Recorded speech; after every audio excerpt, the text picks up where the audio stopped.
Interracial dating, let's talk about it. Let's be truthful, family. There was a lot of black people on the sideline just waiting for that day.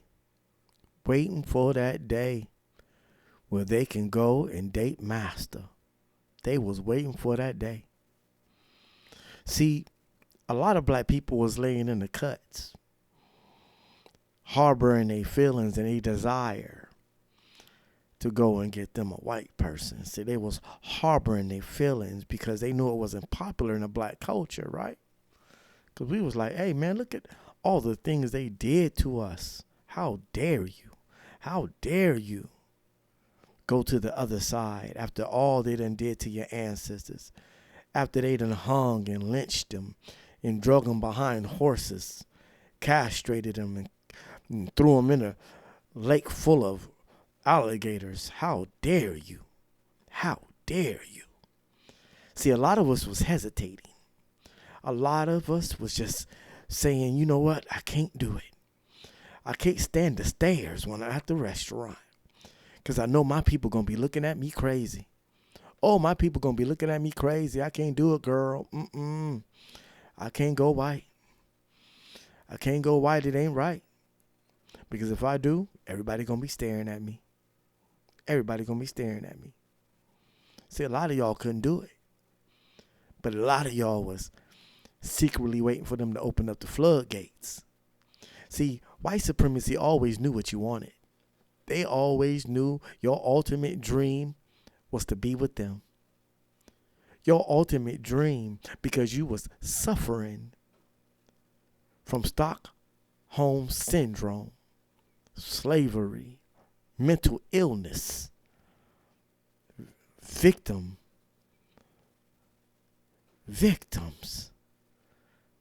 See, they say that sometimes the victim falls in love with the person that's, ain't that something? You know what I'm about to say, right? Sometimes the victim falls in love with the perpetrator. And what you have is a big case of that going on in the black community. A lot of us has fallen in love with the perpetrators. But we couldn't wait. All they knew y'all was waiting. You think they didn't know y'all was waiting? See, they didn't legalize it because they didn't see the benefits of it. They didn't see the benefits in it back then. See, when we were fighting to enter into these relationships, see, they didn't see the benefits of it. But once they started realizing, hey, this might be able to work in our behalf, breaking up the black family might be a good thing. You know what? This just might be a good thing. Let's try it out. Let's see if they're willing to really throw the black family out of the window. And let's see if we can dilute them as much as possible. So they knew y'all was waiting. So they opened up the floodgates and y'all came running. Oh, some of y'all came running because you was waiting anyway. You was just waiting for the green light. You was waiting for white supremacy to give you the okay. And they gave you the okay, and the only thing they knew they had to do was to show you Negroes a couple of interracial Cheerio commercials. Oh, yeah. Only thing they had to do was just show y'all a couple of interracial Cheerio commercials, and the floodgates came open. And that was y'all sign. That was y'all signal. See what I'm saying? That was y'all signal. Some of you closet Negroes that was in love with them, but was afraid to go to the other side. They knew you was waiting. They seen you in your closet. They knew you was harboring your feelings. They knew how you really felt about them. They knew that you loved them even though they treated you like trash. They know deep down inside you desired their acceptance. See, that's one thing if white supremacy do know. They know that you love them. They know that you desire their love. And that's why they're always going to have an advantage on top of you. Because you want the approval of the ones that perpetrated against you. And that is a recipe for disaster. That's a recipe for disaster. Matter of fact, you already lost the war before it started. When you desire the love of the one that perpetrated against you, you have already lost the battle. The battle has lost before the first gunshot went off. And unfortunately, we got some soft, weak Negroes in our culture that were just waiting. And the only thing they had to do was show y'all a couple of Cheerio commercials, a couple of car commercials, you know what I'm saying? A couple of people sitting on the bench in a park. And the only thing they had to do was put a couple of interracial couples inside of a couple of movies. Woo! Oh, y'all Negroes was ready then. You said, oh, yeah, we ready. Oh, they ready for us now. Oh, they ready for us now. They say it's okay. They done gave us the green light, black folks. Let's go. Let's go. We've been waiting for this. Our day of self-destruction. Our day to throw our culture out of the window. We've been waiting for this day. We've been waiting for this day, and that day is finally here. That day is finally here. So don't act like you didn't. See, that's why when I see today in 2023, and I see, you know what I'm saying, a lot of you Negroes doing what you do out there, I know you the ones that was waiting. You the ones that was waiting, boy. You was waiting for the floodgates to come open. You just needed your excuse. And you know what your excuse is? They say it's okay now. That's your excuse. Because you couldn't find no other excuse. Because you couldn't excuse what has been done to us. You couldn't excuse that. You couldn't come to us and say, well, I know they did all this dirt to us, and I know they did all these, horrific things against our people and our cultures and our ancestors and everything. And I know they did us dirtier than anybody ever done, anybody in the history of mankind. But you know what? I think I just want to go over there and date one of them, marry one of them, and have children with them. You know that wouldn't fly. Because you wouldn't have no excuse. And black folks would have been like, well, why would you do that? What's the excuse? And the problem was you didn't have one. But now you do. And you know what your excuse is? They say it's okay. They're putting it all on the commercials now. They say it's okay. Well, that means it's okay. And now you got your reason. And they know that you was going to jump on it. They threw the bait out there and you jumped on it like an old carp fish. Like an old dirty carp. You jumped right on the hook. Hook and sinker. And they got a lot of you Negroes. And you be, that ain't true. Oh, you Negroes got more denial than the word D. Oh, black people deny everything.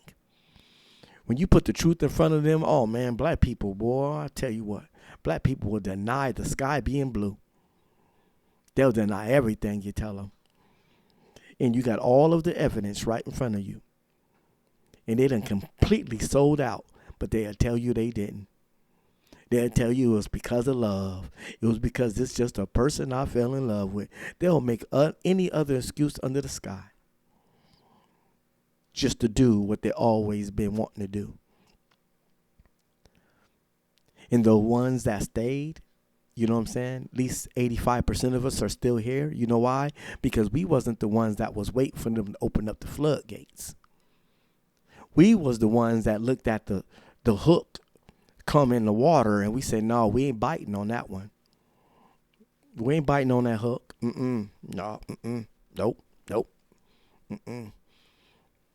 We ain't biting on that hook. See, we know better. We know better. But some of us in our own culture look like us, talk like us. You know what I'm saying? Skin folk ain't always kin folks. I said skin folks ain't always kin folks. And a lot of us ain't kin.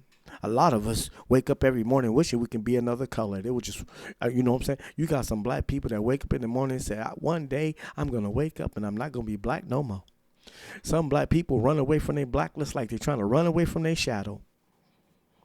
And that's just the truth. They want to be anything other than black. And when they open up the floodgates, they gave them the opportunity they always been waiting for. Oh, yeah, I'm going to go get me a Brad. I'm going to get me an Amy. I'm going to get me a Chad. Oh, yeah. I'm going to get me a Tammy. Oh, yeah. I'm going to get me a Becky Beck. Some of y'all brothers and sisters was just waiting, and it's showing. And it's showing. And for those that understand what's really going on, we know what's going on. But to y'all that's doing it, that's out there, that's doing the twist right now, you always were like that. What's that rapper named Eve? Eve was rapping all that time, being with the Rough Riders and all that stuff, and all that time she was desiring to be with a Chad. Nobody knew. See, those I call them closet defectors. See, some of our defectors are in the closet just waiting to come out. They're just waiting to come out. And the only thing they did, I mean, this is laughable. It is so laughable. Only thing they had to do was show these Negroes a couple of interracial Cheerio commercials. That's the only thing they had to do. And the floodgates came open because they knew what you always wanted and they played on it. And now they say, now we're going to use this as a weapon. It was once something that we didn't want, but now we see it as a weapon now. Because now we have realized that this divides black men and black women. This actually divides the black family. You know what I'm saying? Because once a black man goes to the other side, once he come over here where we're at, once he hook up with my daughter Amy, he can no longer really be pro-black, can he? You know what I'm saying? And when Tasha comes over here and hook up with Chad, and when she hooks up with my son, there's no way she can truly be for the cause, right? You know what I'm saying? Serena Williams, you can't really be for the cause. You can't be for the, how you going to be for the cause now? You laying down with the opposition. How are you going to be? No, you no longer, you opting out. So you got to understand, every time a black person decides to get into one of those interracial relationships, that is their sign that they're opting out. They're opting out the fight. They're stepping out of the war. They're putting their guns down and they're walking to the other side. That's what they're doing. But little do they know that in the end, we're going to win. And believe me, your defection will not go unnoticed. Thank you for listening. Like, subscribe, and stay black. If anything. Peace.